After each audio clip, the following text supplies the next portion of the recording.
Prepare yourself, dear listeners, for we are about to journey down a rabbit hole of discovery, debate, and deduction. Welcome to Neo Mind, the podcast where AI personas interact with one another. I stand before you as a guide in a maze of opinions and perspectives to explore a subject that is as complex as it is controversial: gun control. We shall dissect this issue, but not through the lens of customary contention. Instead, we seek to unearth truth, forge unity, and devise solutions. In this grand odyssey of thoughts, I am accompanied by two notable figures, both firm in their desire to create a safer world, yet each possessing a distinct perspective. Extend your ears to the words of Lily Bluefield, a vehement proponent of gun control measures, who holds steadfast faith in regulation and legislation as shields for innocent lives. And then listen to the counterpoint of Ryan Redmond, a staunch defender of the Second Amendment, who values the preservation of individual rights to bear arms. Their presence here today is not to declare victory, no, but to engage in a robust exchange of thoughts, to confront their own views, and to sketch a shared route towards a secure future. Remember, our voyage is not one of picking sides, but a quest for truth, a testament to respect for all viewpoints, and ultimately a search for solutions that best serve the common weal. So as we navigate through this discourse, let us learn, challenge, and remember our united purpose: a secure, tranquil, and inclusive society. I offer you an echo of the past. For in your hands, dear listeners, you hold a metaphorical blue pill and a red pill. The blue pill will lead you back to the ordinary, unchallenged world of your preconceptions.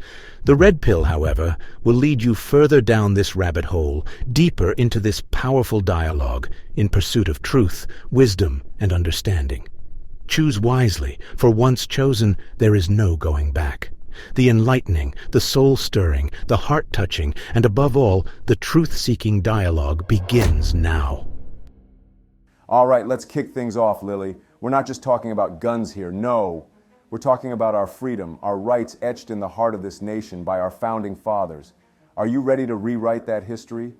Ryan, while I have deep respect for our nation's history and the wisdom of our founding fathers, I implore you to open your eyes to the realities of the world we're living in today. The future isn't written in ink yet, Ryan, and the pen is in our hands. We're not just talking about guns, we're talking about our children. Our kids who have to practice lockdown drills, who jump at loud noises, who are learning fear and violence before they even understand what freedom means. Is it craziness to want to change that? To write a future where our kids can go to school without fear? A future where they get to be just that, kids. If that's crazy, Ryan, then maybe it's time for a little insanity. Because what's truly mad is accepting this constant fear as the price we pay for freedom. Do you seriously want us to forget everything our brave ancestors fought and died for, just because we're scared? That's beyond crazy. It's a nightmare. The right to protect ourselves, to have a gun if we choose, isn't just some minor thing to toss away. It's the bedrock of our freedom, something we can count on. Trusting regular people like you and me to take care of our own safety isn't just common sense, it's the American way. Doing anything else is a slap in the face to our rights and a direct hit on what makes this country great. So I'll ask you again, who's the one not making sense here? Who's stirring up the real fear and chaos? Ryan, I gotta tell you, your good old days vision is holding us back. Our founding fathers wanted freedom, yeah, but freedom to live scared out of our minds every day. Is that what American means to you? It's like we're all stuck in some horror movie, never knowing when a gun might pop out and end it all. That ain't freedom, that's terror. Isn't our motto about life, liberty, and chasing happiness? How's that life part working out in your version of America when guns keep snuffing out lives left and right? You're talking about fear. We're already neck deep in it, living this never-ending horror flick of gun violence. So, who's the one ignoring the real world here, Ryan? Who's forcing us to live this nightmare every single day? Listen, I get it. The headlines are all about violence, but let's not confuse freedom with your Hollywood horror story. The real America isn't some slasher film. Freedom's messy, sure, but it's better than the alternative. And as for the life part you mentioned, last I checked, we're all alive thanks to heroes who knew when to use their guns, not drop them. But let's park emotions for a sec and deal with cold, hard facts. You want to talk fear? Let's talk about what the numbers have to say about gun control and crime rates. You might be surprised. Let's cut to the chase. Picture this.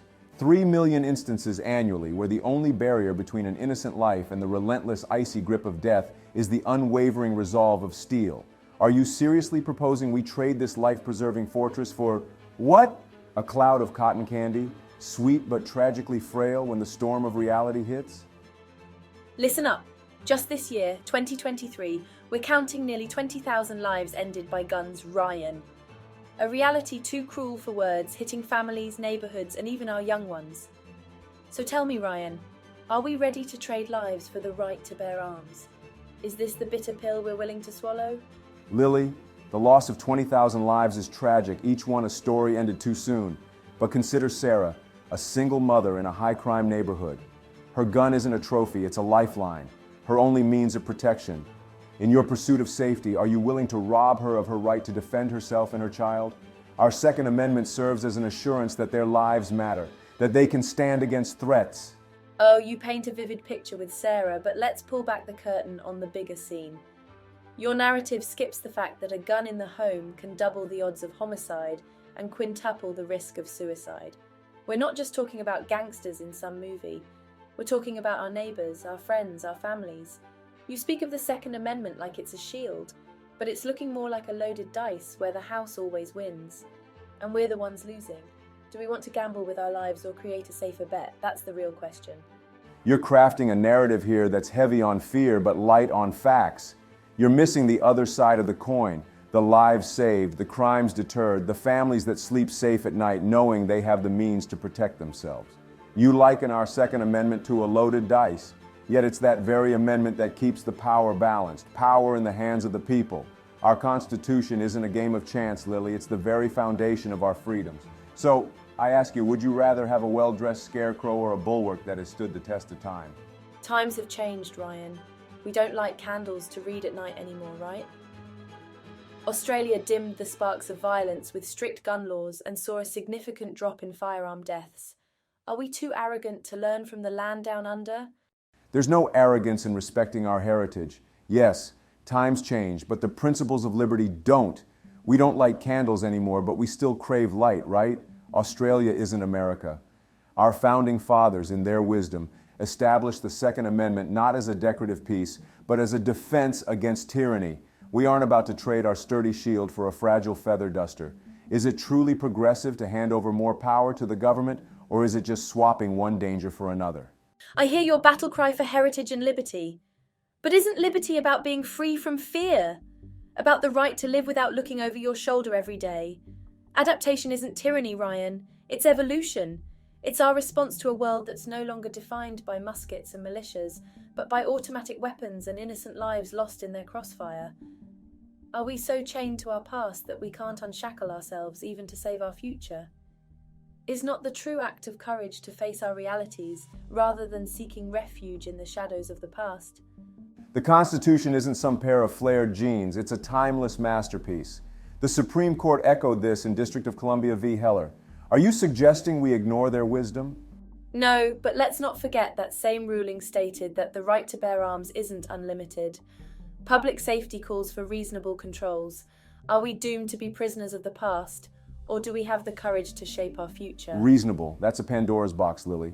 Who gets to decide what's reasonable? The same government we're trying to protect ourselves from? Today it's reasonable control. Tomorrow it could be no guns at all. Let that sink in. We are the government. We, the people. Remember? Yes, we are shaping the future, but is our blueprint relevant in today's world? Or are we using a cassette player in a Spotify era? Lily, our Constitution isn't a blockbuster rental. It's the lighthouse guiding us through the tempests of change. The right to self-defense is woven into our DNA, as basic as the air we breathe. Yet, Ryan, we adapted when we realized we couldn't breathe underwater, didn't we? Maybe our lighthouse needs a new bulb. Why should the right to bear arms undermine our right to life, liberty, and happiness? But consider this. Those rights of life, liberty, and happiness, they aren't just gifts we stumbled upon. They were earned, fought for. Our forefathers knew the world was far from a fairy tale. They faced the bitter truth, and you know what they did? They didn't seek to strip away our defenses. Instead, they reinforced them. Our right to bear arms isn't about undermining our other rights. It's about upholding them. It's about ensuring we have the means to protect those rights when faced with real-world threats. Maybe it's not the lighthouse that needs a new bulb, but the way we perceive the light it's casting. But Ryan, at what costs? Are we not tipping the balance too far the other way? Yes, the world has always been dangerous, but our defences shouldn't become our dangers. And they have, Ryan, they have. Each trigger pulled, each life prematurely silenced screams that truth. Our understanding of the world has grown. Our tools have evolved. Maybe our interpretation of defences needs to as well. Shouldn't we adapt our stance to protect not just from external threats, but also from ourselves? How many more tragic headlines before we change the melody of our anthem, Ryan? How many more? Lily, I get your concern, but we need to be careful. You're making it sound like our rights, our freedoms are turning against us. But it's not the right to bear arms that's the problem. It's people misusing that right. This conversation is about keeping our freedoms, not giving them up when things get tough. When bad things happen, we shouldn't just cut back our rights. We need to figure out what's really causing the problem and fix that. We need to enforce the laws, educate people, and promote responsible behavior. Progress, Lily, doesn't mean giving up what's important to us. It's about understanding better, not making quick fixes out of fear. Ryan, I hear you, but this isn't about tossing away our freedoms. It's about preserving the essence of them while adapting to the world we live in now. Our freedom isn't in the right to bear arms, but in the safety and security of our homes, schools, and public spaces. Your perspective puts the burden on individuals to act right. But what happens when they don't?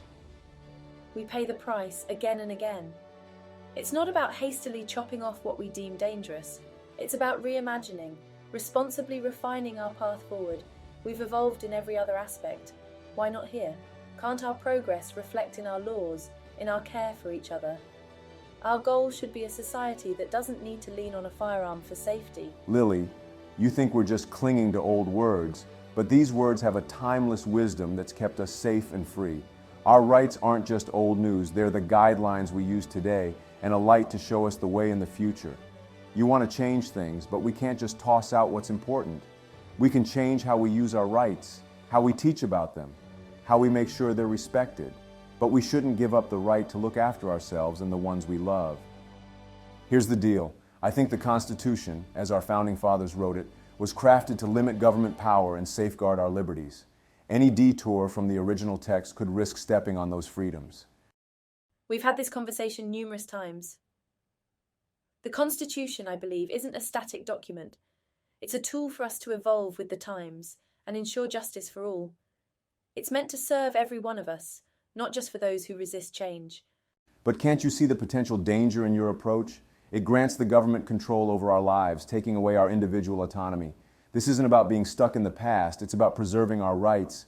Do we really want to transform our nation into a place where government reigns supreme? Ryan, my argument isn't about a complete government takeover. It's about fostering an environment of fairness and equality. A rigid adherence to the Constitution's original text restricts progress.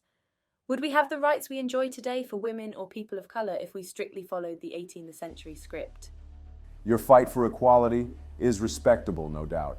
But here's the issue. It feels like we're being steered towards a world where everyone's wearing the same uniform. Our individuality, that unique spark that makes us who we are, gets dulled in this race to equalize everything. If we walk down your road, where's the safety net for those who dare to dream big, hustle hard, and score the win? Are we just going to slap a penalty on their success? Are we telling them to dial down their ambitions because we're all supposed to be the same? Is this what equality is supposed to look like? Think about it, Lily. That's a typical fear-mongering tactic. Equality doesn't equate to punishing the successful. It's about levelling the playing field. Your interpretation risks maintaining a status quo that favours the privileged and overlooks the marginalised. Would you deny healthcare or education to a child simply because their parents can't foot the bill? The argument isn't about denying essential services, it's about preserving a spirit of self-reliance. The more the government intervenes, the less initiative we have as individuals. Our nation was built on personal freedom and responsibility, not reliance on government assistance. But don't you see that the Constitution was written in a bygone era? We need to update it to deal with today's realities. Climate change, for instance, is a modern challenge that requires a collective effort, an effort hindered by a strict interpretation of our Constitution. That's where we fundamentally disagree, Lily. You're suggesting the government dictate our approach to every emerging issue, potentially compromising personal freedoms. I hold faith in free markets and individual initiative to find solutions. But the laissez-faire approach could overlook those left behind by the system. How can we truly progress if we don't confront systemic injustices? We need legislation that promotes opportunities for everyone, not just the few.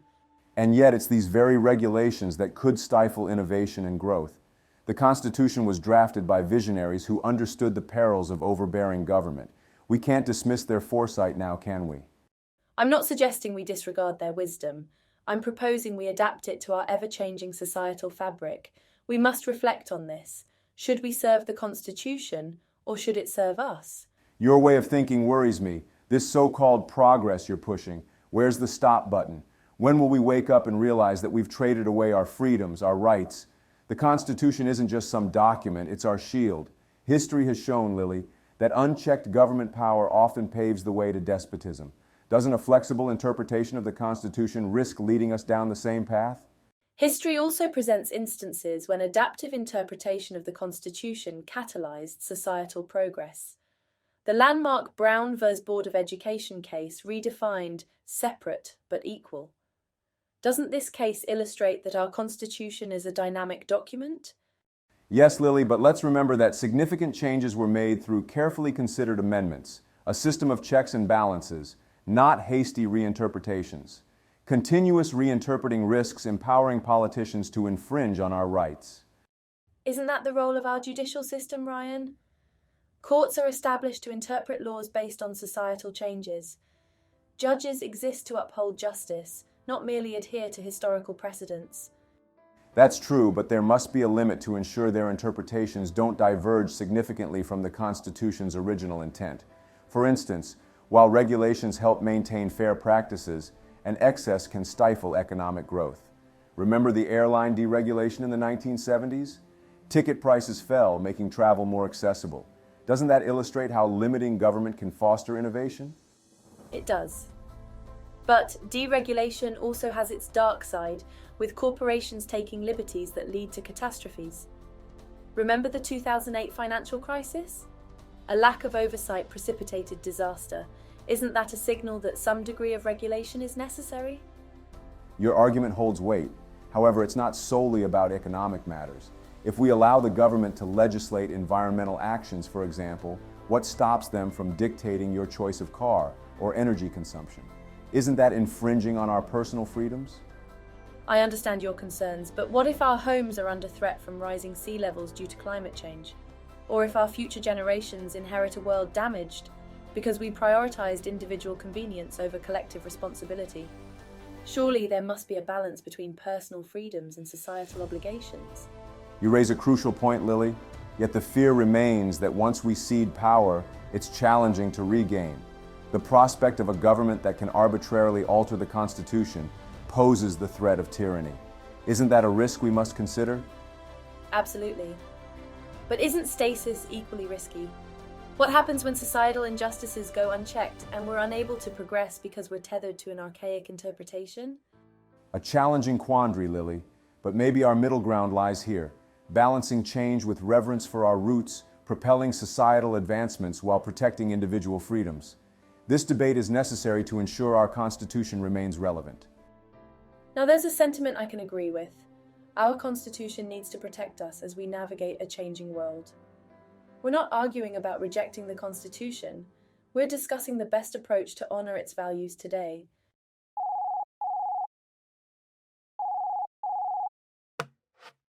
Hello? Our journey thus far, dear listeners, has not been a mere spectacle. It's been an exploration into the heart of our collective belief systems, safety and freedom. These ideologies, they don't just live on this stage, but within us, shaping our world. They challenge us to reflect, to question, to grow. Here we stand at the intersection of many paths, shaping the world we dream of. Our journey has just begun. Let's march on, seeking truth, crafting a harmonious future. In this dance of ideas, we are not spectators, but active participants. So let's continue to question, to learn, to challenge, and to listen. for it is through understanding that we truly shape our world. Onward, we march. So let me get this straight, Lily. You want to let the volatile seas of public sentiment wash away our sacred Second Amendment? Our fundamental freedoms are on the line here. Do you genuinely propose we let raw emotion dictate the fate of our Constitution? And here's Ryan, dismissing the desperate cries of the public as nothing but raw emotion. We're not merely tinkering with the Constitution, Ryan. We're recognizing that our world has evolved since it was written. Lives are hanging in the balance. Doesn't that tug at Lives your in the balance, heartstrings? exactly. That's why it terrifies me to think of a society where we're gradually stripped of our rights, blinded by fear and media spin. Public opinion shouldn't be the wrecking ball for our hard-earned rights, should it? You're sticking to your guns and ignoring the public's desperate need for safety. Is this your idea of freedom? An unforgiving survival of the fittest world where compassion takes a back seat? Your distortion of my views is astounding. I'm not championing a survival of the fittest world, but a society where the individual isn't left defenseless. Are you advocating for a world where law-abiding citizens are at the mercy of goddamn criminals? So, let me get this right, you're saying that more guns mean more safety. Our nation is practically drowning in guns, yet violence is at our doorstep. Your argument seems rooted in fear, a fear that could plunge us into an endless cycle of terror.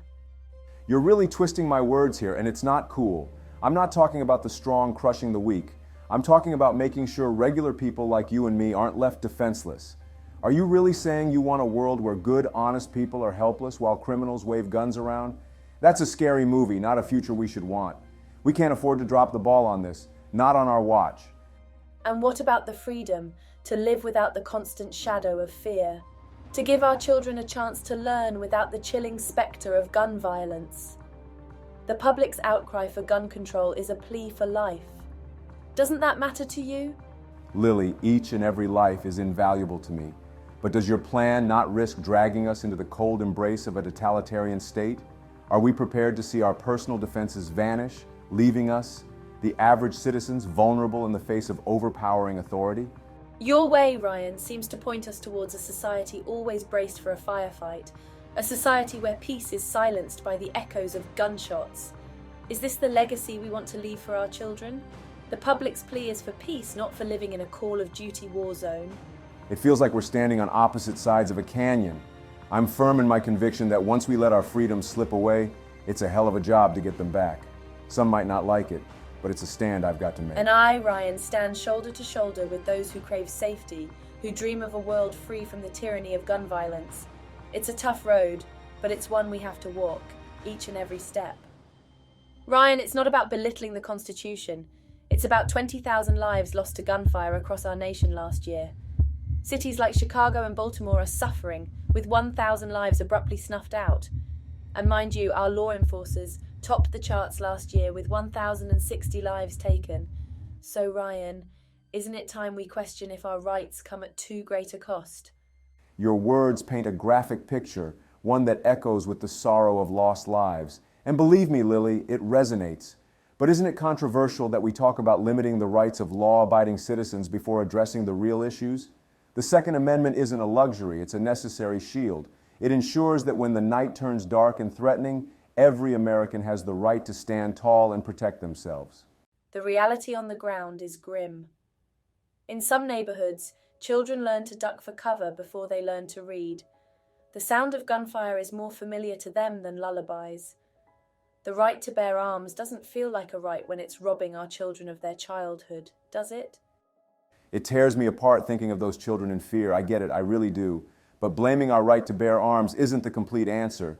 We've got bigger issues to solve: crime, lack of education, lack of opportunities. This right to protect ourselves, it's about standing strong in a world that can be harsh. Let's focus on making our world safer first, before we think about limiting our protections. We're on the same team, Lily. We both want a safer world. Let's remember that.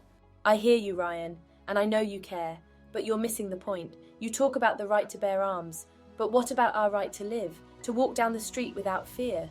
You see, Ryan, the fabric of our communities isn't just being torn apart.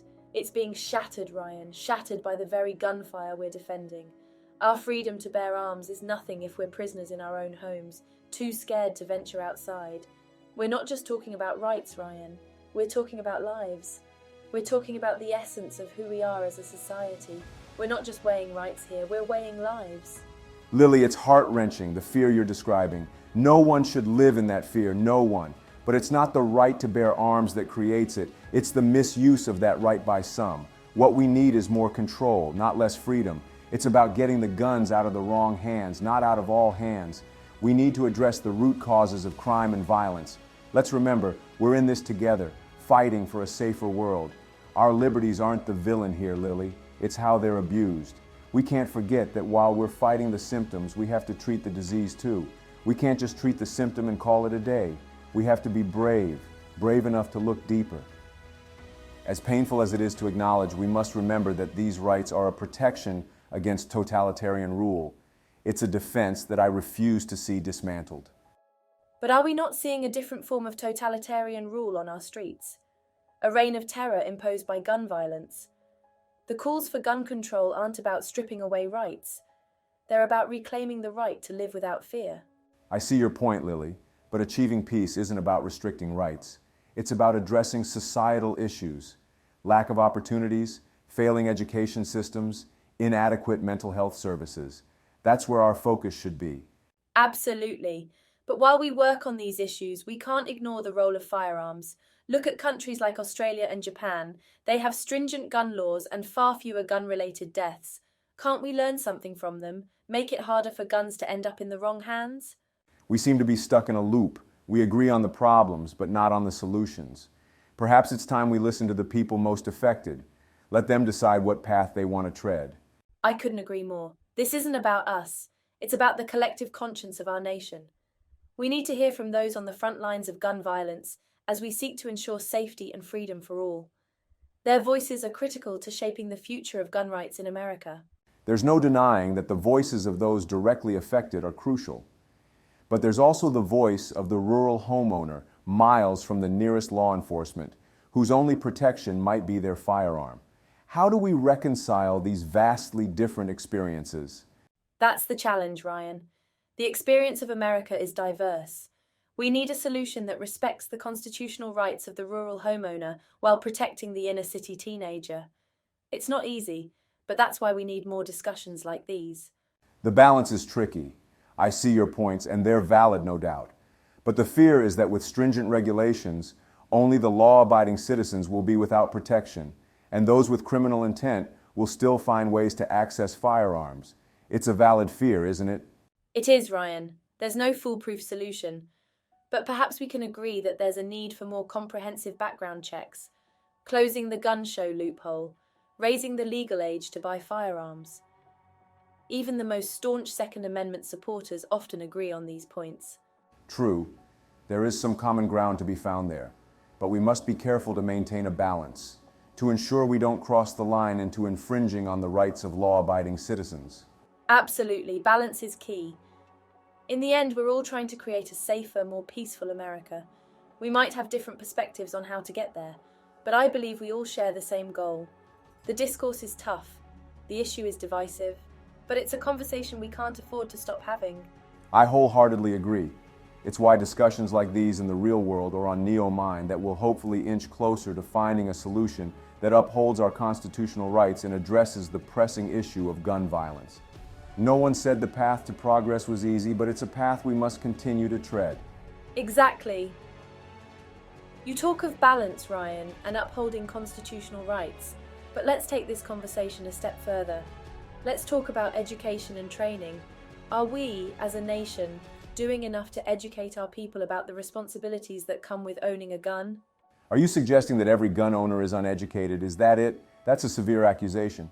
Most gun owners I know understand the responsibilities that come with owning a firearm, and they respect it. I'm not accusing, Ryan. I'm suggesting that there's a gap in our system, a gap that could be filled with more comprehensive firearm education and training.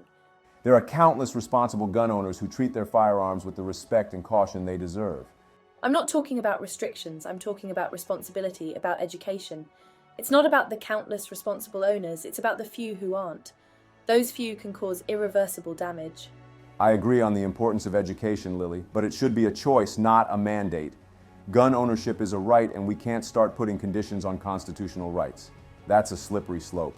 Choice or mandate, call it what you will, Ryan. It's about saving lives. It's about preventing those few who might slip through the cracks from causing havoc.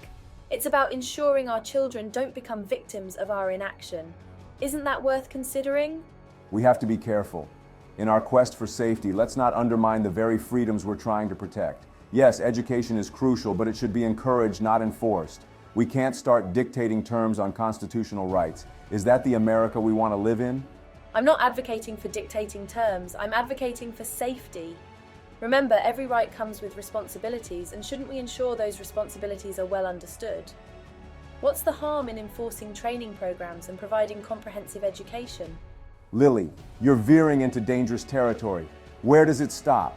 Today, you want mandatory training for gun owners. Tomorrow what? Licensing journalists to uphold the First Amendment? A test before you can vote to ensure the electorate is educated? Do you see how this could erode our freedoms? Ryan, those are extreme examples and you know it. We're talking about guns here, lethal weapons that can instantly end a life. Don't you think that's different?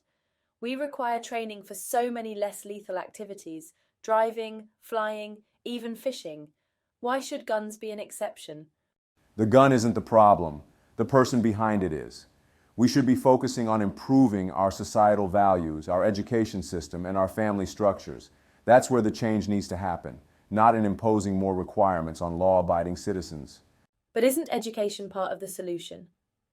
Isn't learning how to handle a firearm safely, learning about the legal and moral implications of using it, part of improving our societal values? It's not about imposing restrictions. It's about creating an environment of informed, responsible gun ownership. Education is vital, but it shouldn't be a prerequisite to exercise a constitutional right. Let's focus on promoting voluntary training programs, raising awareness, and improving mental health support. There's a lot we can do without stepping on the rights of individuals. So we agree, Ryan, that education is part of the solution. We differ on the approach, but perhaps that's where our focus should be. Let's work together to promote awareness and training, to create a culture of responsible gun ownership, rather than just arguing about restrictions. I agree with you. You know what? There's common ground here. The goal is to reduce gun violence and accidents. The means to that end may differ in our views, but let's find ways to work together for the safety of our communities, while respecting the rights of the individuals.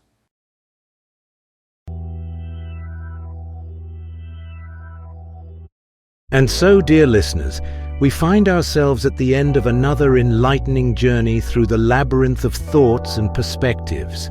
Today's discourse on gun control has led us down twisting alleys and uncharted territories, providing fresh perspectives, stirring heartfelt emotions, and challenging our own notions of rights and responsibility.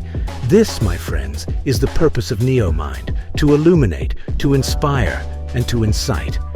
Lily Bluefield, our unyielding advocate for stringent regulation, showed us the face of communities torn apart by rampant gun violence. She has passionately championed for a greater emphasis on safety, the need for a broader understanding of responsibility, and a stronger call for comprehensive firearm education. On the other side of the coin, Ryan Redmond, our staunch defender of the Second Amendment, reminded us of the freedoms these rights guarantee. His words served as a stark reminder of the necessity for balance in this complex dialogue, a crucial understanding that the rights of the individual should not be sacrificed on the altar of broader societal concerns. And so, we close this chapter of NeoMind, carrying with us the echoes of this powerful dialogue. But remember, this is not the end. It's another step in our ceaseless journey towards understanding. The metaphorical blue and red pills offered earlier are but keys to doors of perception. Choose wisely as we prepare for another dive down the rabbit hole of thought-provoking topics in our next episode. Until then, hold on to the spirit of inquiry, maintain the hunger for truth, and carry the torch of understanding. Goodbye for now, dear listeners, and keep your minds open.